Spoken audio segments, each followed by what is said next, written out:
Mas pinaigting pa ng Cotelco ang operasyon nito laban sa mga illegal na telco at cable attachments matapos tanggalin ang 10 NAB boxes at mga fiber optic cables na illegal na nakakabit sa kanilang mga poste.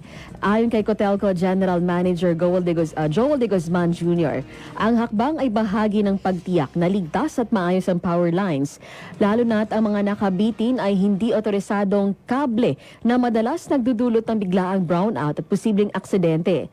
Batay sa ulat ng Renewable Energy and Other Related Business Unit, pinakakaraniwang paglabag ng mga telco provider ay ang kawalan ng Joint Pole Agreement.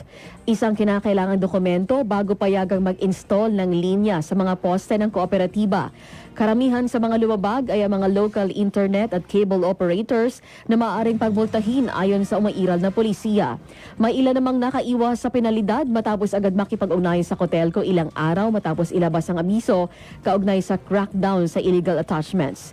Gitingod de Guzman, bukas ang Cotelco na magbigay ng permiso sa mga telco na susunod lamang sa proseso upang maiwasan ang pagkaantala ng serbisyo at reklamo mula sa subscribers.